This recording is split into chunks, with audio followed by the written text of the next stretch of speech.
This is a reading of Charlie and the Chocolate Factory, Chapter 22, Along the Corridor.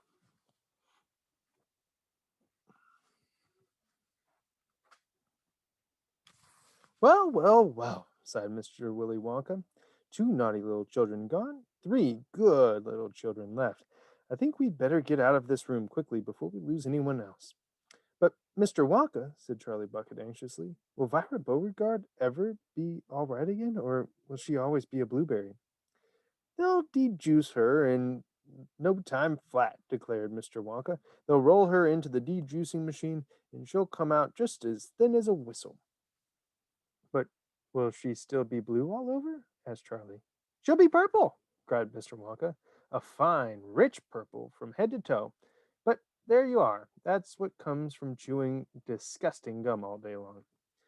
If you think gum is so disgusting, said Mike Teavee, then why do you make it in your factory? I do wish you wouldn't mumble, said Mr. Wonka. I can't hear a word you're saying. Come on, off we go. Hurry up, follow me. We're going into the corridors again.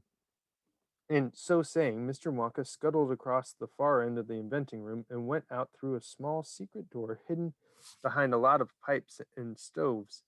The 3 remaining children, Veruca Salt, Mike Teavee, and Charlie Bucket, together with the 5 remaining grown-ups, followed after him. Charlie Bucket saw that they were now back in one of those long pink corridors, with many other pink corridors leading out of it. Mr. Wonka was rushing along in front, turning left and right and right and left, and Grandpa Joe was saying, "Keep a good hold of my hand, Charlie. It'd be terrible to get lost in here." Mr. Wonka was saying, "No time for any more messing about. We'll never get anywhere at the rate we've been going." And on he rushed down the endless pink corridors, at, with his black top hat perched on the top of his head, and his plum-colored velvet coat-tails flying out behind him like a flag in the wind. They passed another door, and then another, and another. There were doors every 20 paces or so along the corridor, and they all had something written on them, in strange clanking noises. There were coming from behind several of them, and delicious smells came wafting through keyholes, and sometimes little jets of colored steam shot out from the cracks underneath. Grandpa Joe and Charlie were half running and half walking to keep up with Mr. Wonka, but they were able to read what it said on quite a few of the doors as they hurried by. Eatable marshmallow pillows, it said on one. Marshmallow pillows are terrific, shouted Mr. Wonka as he dashed by. They'll be all the rage when I get them into shops. No time to go in, though. No time to go in. Lickable wallpaper for nurseries, it said on the next door. Lovely stuff, lickable wallpaper, cried Mr. Wonka, rushing past. It has pictures of fruits on it, bananas and apples, oranges, grapes, pineapples, strawberries, snozberries. Snozberries, said Mike Teavee. Don't interrupt, said Mr. Wonka. All the wallpaper has pictures of these fruits on it, printed on it, and when you lick the picture of the banana, it tastes like a banana. When you lick a strawberry, it tastes of strawberry. And when you lick a schnozberry, it tastes exactly like a schnozberry. But what does a schnozberry taste like? You're mumbling again, said Mr. Wonka. Speak louder next time. On we go. Hurry up. Hot ice creams for cold days, it said on the next door. Extremely useful in the winter, said Mr. Wonka, rushing on. Hot ice cream warms you up to no end in freezing weather. I also make hot ice cubes for putting in hot drinks, and hot ice cubes for making hot drinks hotter. Cows that give chocolate milk, it said on the next door.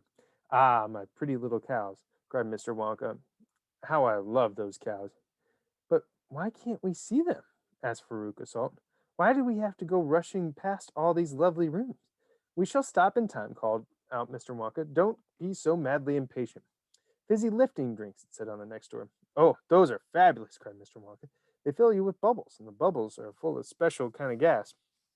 This gas is so terrifically lifting, it lifts you right out of the ground, just like a balloon, and and up you go until your heads hit the ceiling, and there you stay. But how do you come down again? Asked little Charlie. You do a burp, of course, said Mr. Wonka. You do a great big long rude burp, and up comes the gas, and down comes you. But don't drink it outdoors. There's no knowing how high up you'll be carried if you do that.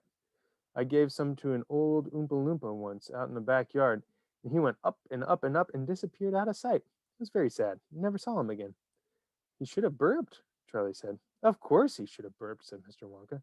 I stood there shouting, Burp, you silly ass! Burp, or you'll never come down again. But he didn't, or couldn't, or wouldn't. I don't know which. Maybe he was too polite. He must be on the moon by now. On the next door, it said, "Square candies that look round." Wait! cried Mr. Wonka, skidding suddenly to a halt. I'm very proud of my square candies that look round. Let's take a peek.